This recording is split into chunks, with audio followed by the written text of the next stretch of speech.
Dạ mình là ngày nay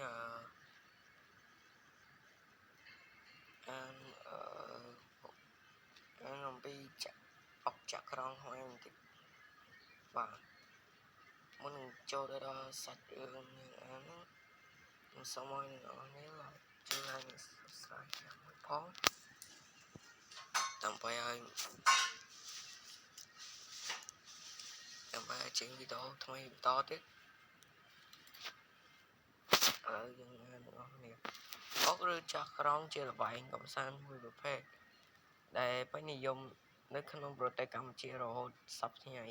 ល្បែងនេះកើតឡើងនៅសម័យអង្គរនាឆ្នាំ800នៃគ្រិស្តសករាជ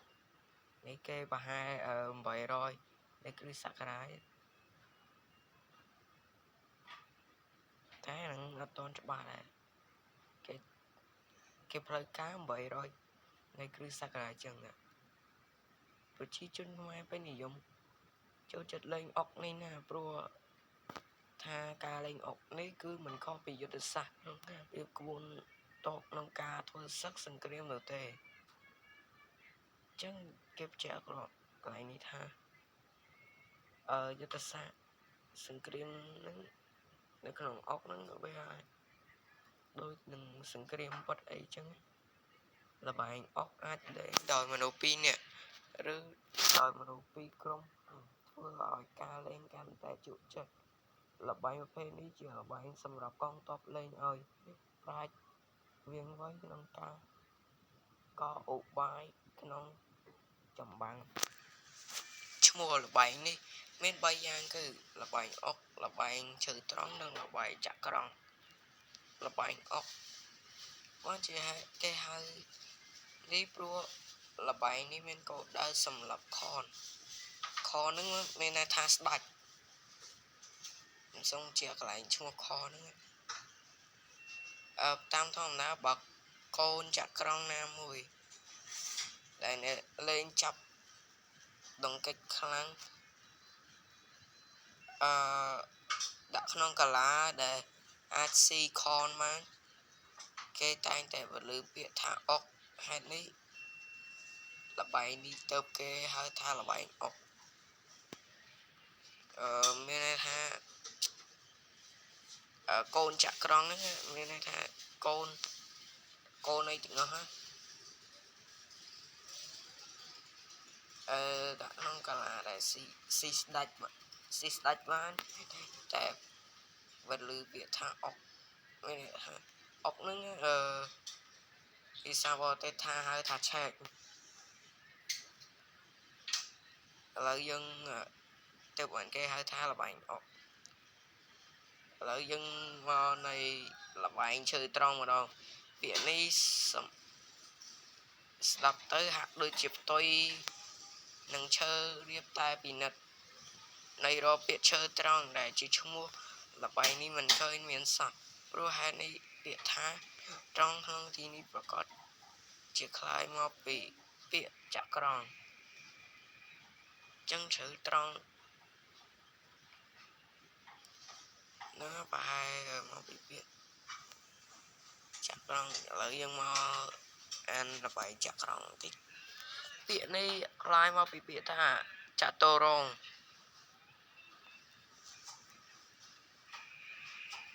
ចាក់ក្រង់ហ្នឹងចាក់តរងវាថារងហ្នឹងមានជាសញ្ញាខ្វែងពេលនៅឈរនៅកណ្ដាលហ្នឹងនេះដូចចាក់ក្រង់ខ្ញុំបញ្យល់ចាំមើលខ្ញុំអានចប់សិនកងទ័ពចាក់តរោគឺតំណាងឲ្យកងទ័ពទាំង4ប្រភេទដែលប្រើប្រាស់ចម្បាំងសម័យបុរាណគឺកងទ័ពតម្រុយកងទ័ពសេះកងទ័ពរត់ឬ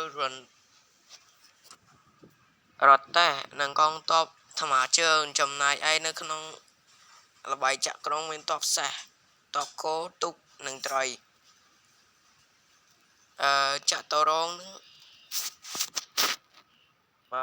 រងហ្នឹងមានន័យថាខ្វែងអីហ្នឹងយើងដើរខ្វែងឥឡូវខ្ញុំបង្ហាញមើលឈប់អាហ្នឹងគឺ ឧទាហរណ៍ថាអានេះគឺជាត្រីបកនេះត្រីបកនេះអានេះចាក់ទុកមានន័យថាអានេះកន្លែងនេះ4តាមមើលនេះកន្លែងចុចនេះ4អារងនឹងមានថាដើរខ្វែងរងឬហៅវិសាបល័យថាបល័យ30ក្រឹតដឹងទេតែខ្ញុំហៅបល័យសិនទៅសុំតើខ្ញុំអត់សូវស្គាល់វិសានឹងច្រើនទេអញ្ចឹងខ្ញុំរងកែឬហៅរងកែហ្នឹងអានេះមានថាខ្វែងយល់ទេអ្នកនរនេះឥឡូវយើងចូលមកអត្ថបទយើងឥឡូវយើងមកកូនចក្រង្គឬកូនអុកកូនចក្រង្គហ្នឹងប្រដាប់សម្រាប់លេងល្បែងនេះគេហៅថាកូនចក្រង្គដោយធ្វើជាភ្លុកកូនចក្រង្គនោះមានកូន32សម្រាប់លេងក្តារ4ជ្រុងដែលមាន64ក្តារអុកបណ្ដាកូនទាំង32នោះមានកូន2ហៅថាគុណទុកជាស្ដេចសោយរាជមានកូន2ហៅថានាងទុកជាទុកជាមហេសីមានកូន4ហៅថាគោឬមកទុកជាសេនាបតីឬមេទ័ពមានកូន4ហៅថាសាមានកូន4ហៅថាទុកមានកូន16ហៅថាត្រីកូនទាំងអស់នោះចាត់ទុកជាសេនារេពលបាទខ្ញុំសូមជាកន្លែងហ្នឹងបន្តិចក្នុងពីរសងខាង30ក្នុងមួយខាងអុកទាំងអស់ហ្នឹងទាំងសទាំងខ្មៅនិយាយចាត់វិញទាំងសទាំងខ្មៅហ្នឹងមាន32អុកកូនអុកកូនអុកនិយាយពីមាន10បើចែកនឹង2បើ32ចែកនឹង2មើលស្មើនឹង16អុកមួយខាងម្នាក់មួយក្រុមហ្នឹងមានស្ដេចមួយមាននាងឬហៅថាឈ្នាងយើងហៅថាឈ្នាងកូល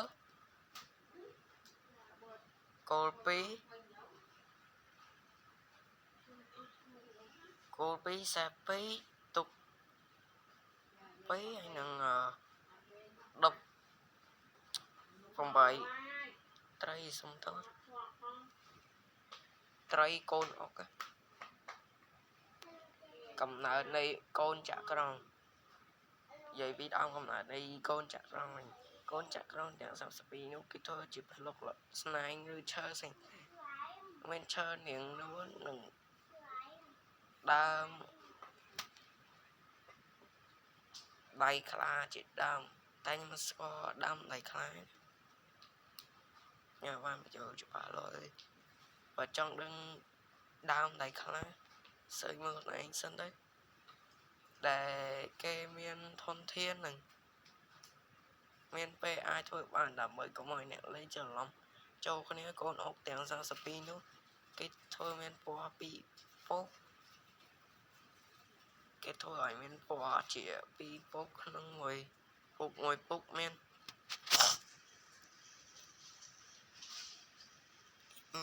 កូនចំនួន16កូនគឺបើមួយពួកគេធ្វើជាភ្លុកមួយពួកទៀតគេធ្វើដោយស្មៃបើមួយពួកគេធ្វើដោយឈើនាងនួនមួយពួកទៀតគេធ្វើដោយឈើក្រញូងជាដើមការធ្វើកូនចក្រង្គទាំងនោះបើចង់ឲ្យល្អស្អាតនិងមានរាងដូចគ្នាគេត្រូវធ្វើដោយគ្រឿងចល័តវាវែងតែសះព្រោះសះ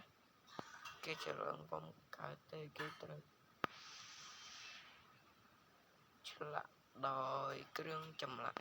ជប៉ុននេះដែលគ្មានគ្រឿងច្រឡឹងមានគេប្រើកូនទាំងអស់ការរៀបចំនេះតែគេការរៀបចំហ្នឹងក្តារអុកមានរាងជាការ៉េដែលមាន18កាឡា8 គុណនឹង8ស្មើនឹង64យើងឬក៏8ការ៉េរាងជា8ការ៉េ60ស្មើ64ណាហើយកូនអុកសងខាងមានពីរពណ៌ផ្សេងគ្នាកូនអុកទាំងអស់មានត្រី8ទុក2សេះ2គោល2នាង1និងអង្គ1អង្គ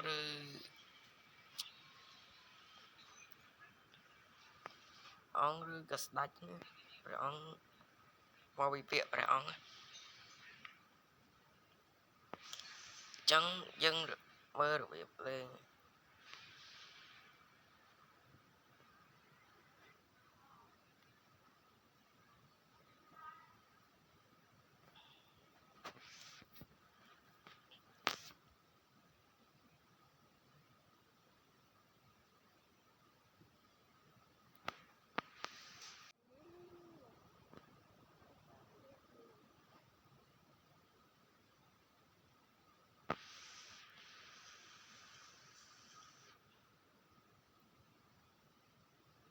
ស្ដេចខុនឬអង្គ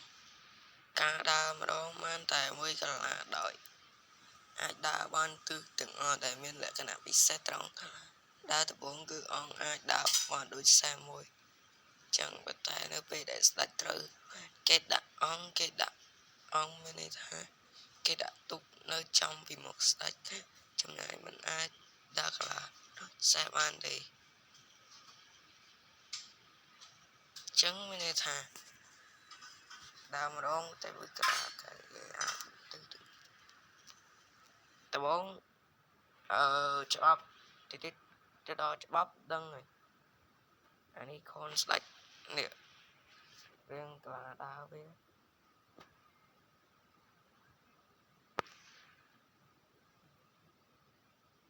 អានេះស្ដេចឬខុនឬអង្គនេះរឿងដើរជុំវិញខ្លួនចេះចាំមើលស្ដេចនឹងបញ្យល់ឲ្យអ្នកនរគ្នាច្បាស់លាស់ពីផ្លែនេះដើររឿងដំបងជាសែននេះកន្លះសែនចុចខាងសនេះអានេះដើរជុំវិញខ្លួនអានេះតាមច្បាប់អុកចក្រង្គខ្មែរនេះដើររឿងដូចសេះចឹងដំបងចាំមើលខ្ញុំមើលឲ្យច្បាស់សិននេះស្ដេចខនចុចហ្នឹងនេះមើលរូបភាពច្បាស់ហ្មងទៅឥឡូវយើងចូលមកអត្ថបទយើងឥឡូវបន្ទាប់ពីបញ្យល់ស្ដេចខនហើយយើងចូលមកគោលម្ដងគោលយើងត្រូវដើរ1កន្លះបញ្ឈៀនទៅដល់ទិសណាក៏បានដើរទៅមុខ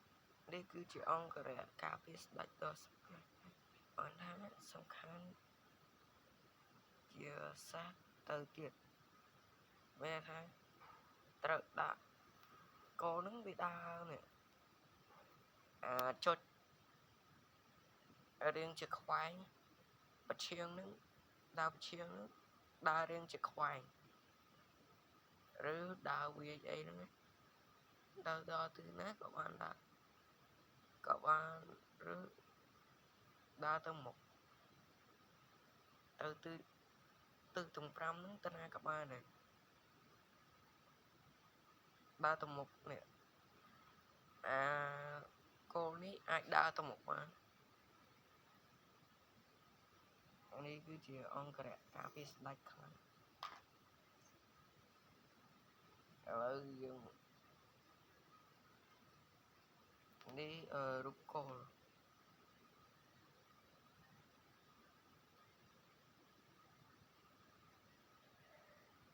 ចាំមើល này mơ cho ba này đây cứ chỉ cố lắm này nhóm cho sân nhà chốt đừng cứ chỉ lỡ đau vào với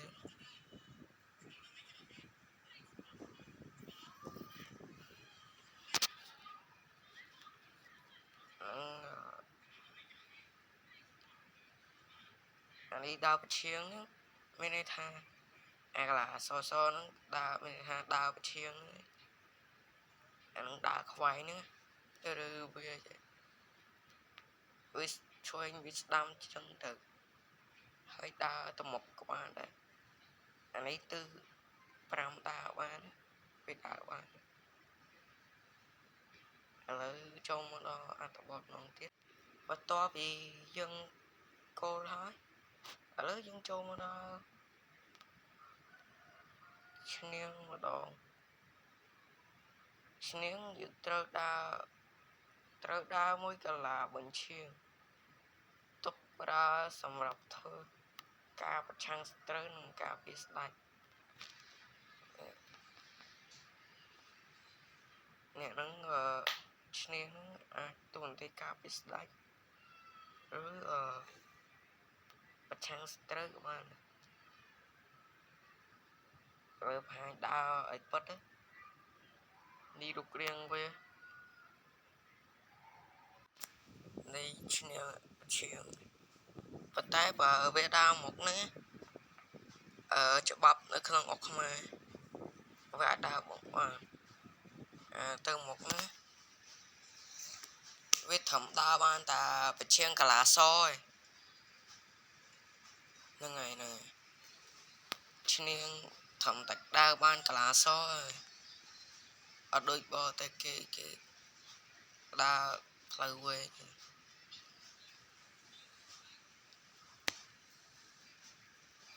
đa ban ta cả lá soi nè chúng ơi bằng hai kéo ai bật mà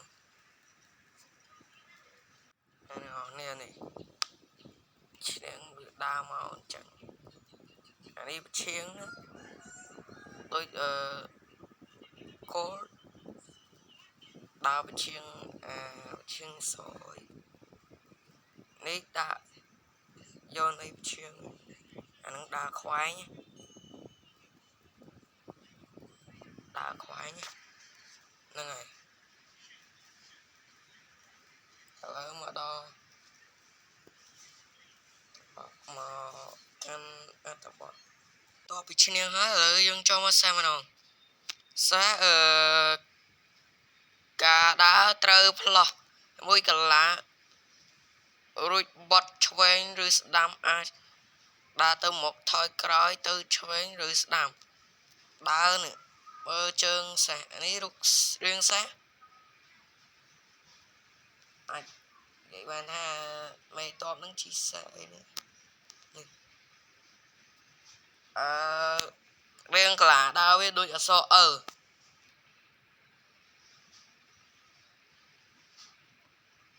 đa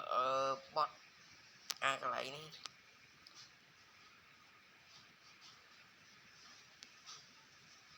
riêng là so riêng đang bên này ốc có chỉ score đôi giờ xe nó đa riêng là so chân dân mong mơ rút riêng bất chết đai sẵn đi xa đa riêng riêng cha cả là sợ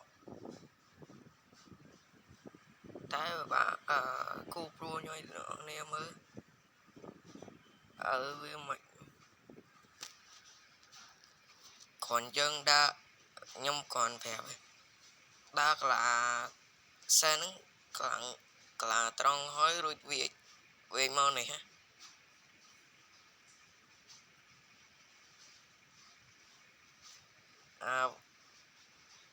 đào màu về cái chót nè chân phải to và to tiết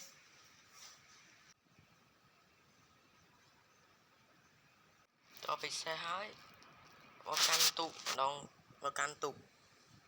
tục đã ai ban trang là từ một tự hồi cõi từ thuê từ năm tam ai trong lọ lên đôi kê ban để đi đã thầm tạp an so bố á đà bố á mở đi tụ đi đa là bột nữa đi tụ đa riêng là bột chân cho những bộ lỡ tray lỡ to bị tu gói mà đo tray tray này mình tray mình phải tray đã trong một ngôi là ta tray si cái rồi bên trên tới một lớp bây giờ tray tới đó còn lại cu phải để bạn tray ban đồng lăng thế này sma đừng miếng rồi còn lặp côn hai ảnh đã ban đôi niềng chén rồi lỡ chết đây bất gì lỡ mình bộ đa ban ta làm một người si với si mà bất chiên chạy chẳng mơ về tới đó bây giờ nó khai chỉ trai bỏ đi đa ban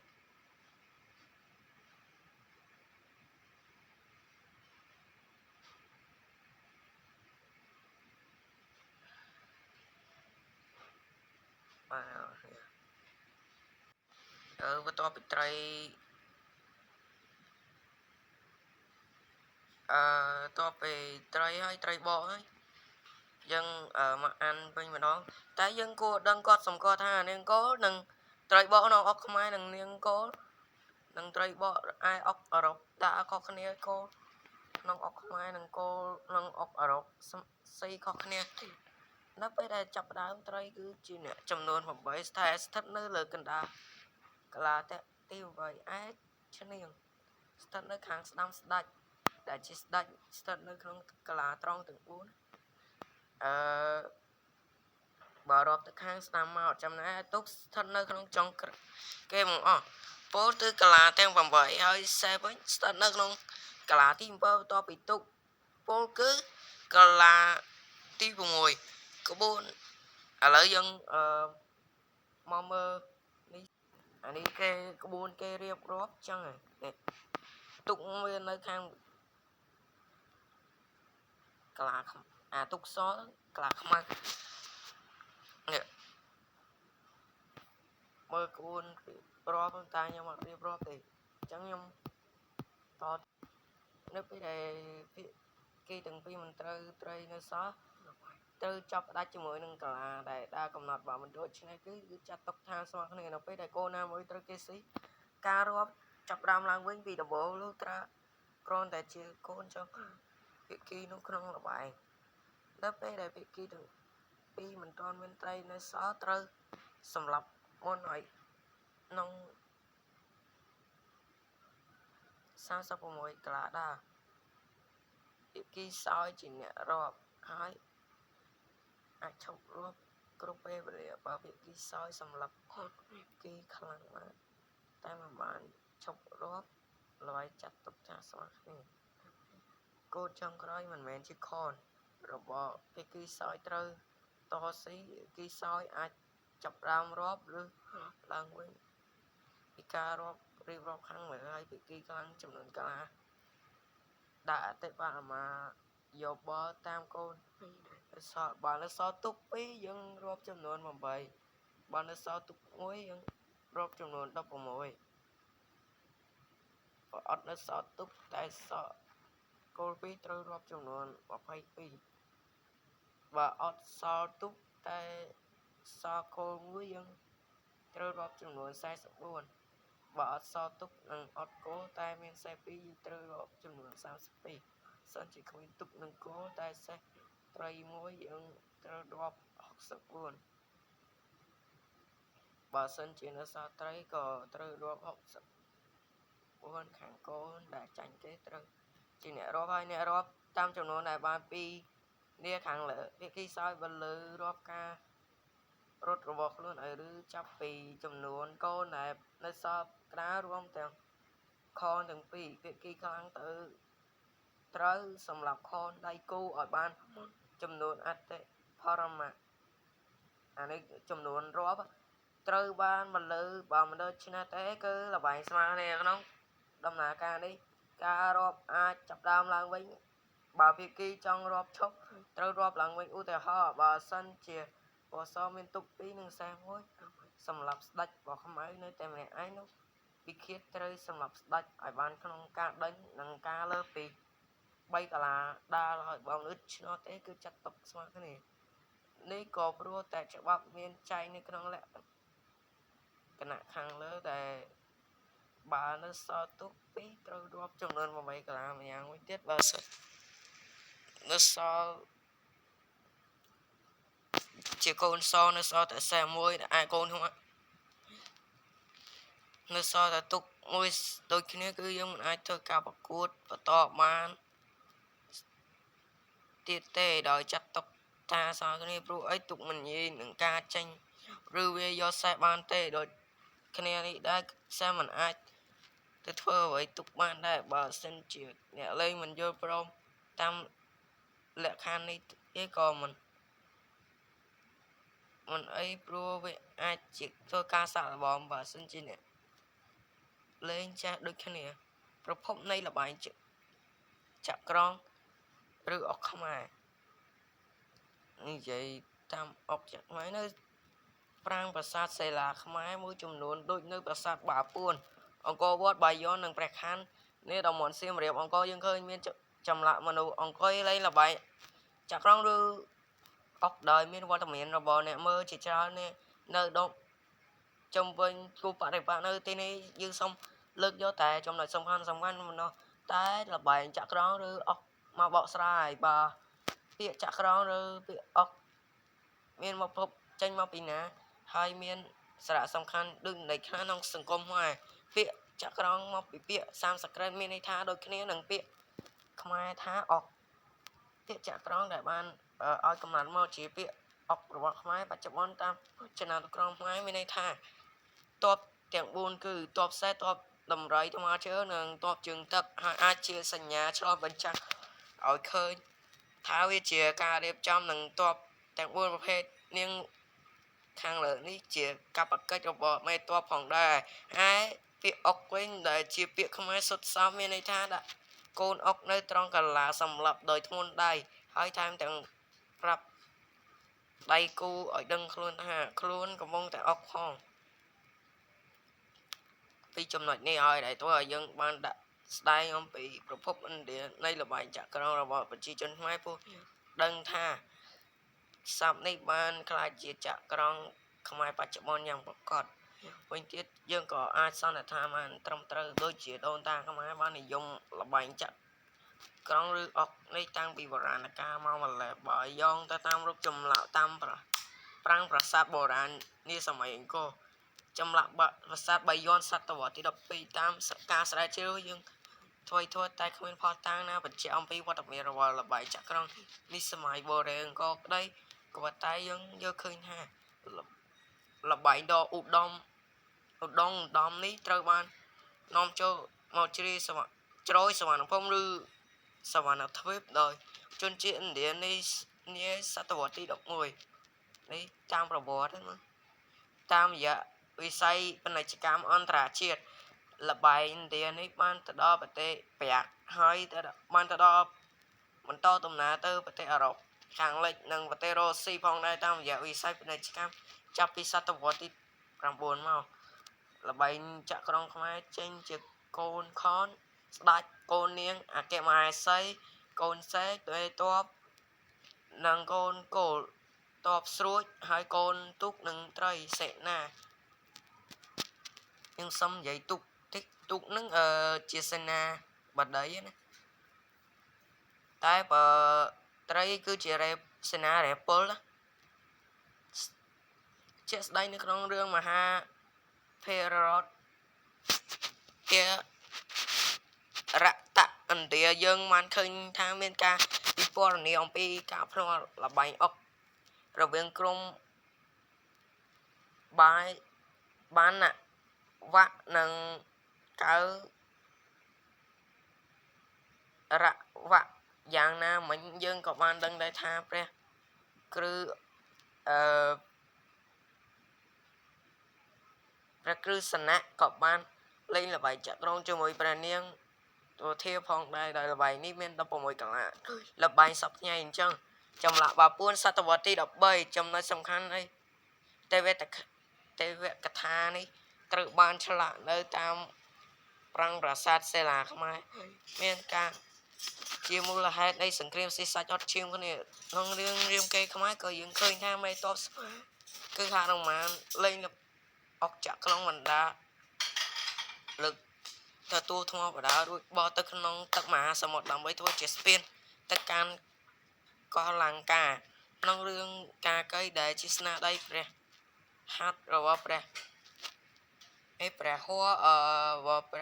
บาดอองด้วงก็ยังเคยหน้าเมียนเลยแบบไอ้ออกของnàyสไลด์รถแปรกลาเชี่ยกำลังเลยออกจีมวยไปบาดเรื่องหมดตัวthôiก็เฉาะยกเนี่ยกาเกยห่อตะบัดตือนี่อดนี่vậy đo đường sân chơi lên ốc không được nấy cá lên ốc nơi bờ tây không ai biết à tận này đôi cái này là cá lên ốc nơi cái nông bờ tây anh đây là man rồi sâu trên mà bị phốc tại mùi rồi phốc tại mùi đợi phía vì xe vì xa này hỏi tơ miên cá ơi nơi tha là vậy chặt ốc chặt con vì đam bắt chia sầm đại đó cá riệp trongตบแต่งอ้วนอ่อยบานตรมเตยตามกระมวลยุทธศาสตร์มนเปเจนเตอร์จับบังในสมรภูมิสกได้ท่าระบายออกจากครั้งนี้เจระบายดอดทลายทลามบอดโปรดอในปัจจัยกระเตนึงยุทธศาสตร์เล่ประกอบโดยเทปโกซอกผู้หนึ่งสักการนุปข้างเพลย์จัดหนึ่งปัญญาเยี่ยหนึ่งเพลย์กายได้กู้ได้เลยสุดแต่ครั้งบุกแกโปลคือเป็นវាពេញទៅដោយស្នៀតខុសប្លែកពីគ្នាហើយនៅទីបញ្ចប់អាចធ្វើឲ្យគូបដិបត្តិទៅច្រកហើយស្លាប់តែម្ដងដោយការវិភាគស្ថានភាពស៊ីជម្រៅតើត្រូវដកថយសងំឬការវិរុកទៅមុនបាទថ្ងៃនេះខ្ញុំសូមបញ្ចប់ក្នុងការអុកខ្មែរបន្តិចបាទខ្ញុំសូមអរគុណហើយខ្ញុំចំណាយប្រហែលជាកន្លះម៉ោងជាងហើយកន្លះម៉ោងជាងដើម្បីការរៀបរាប់នេះសូមអរគុណអ្នកនរគ្នាដែលបានស្ដាប់ខ្ញុំក្នុងការបញ្យល់បកស្រាយនៅអុកចក្រង់ខ្មែរអញ្ចឹងយើងសូមអរគុណអ្នកនរគ្នា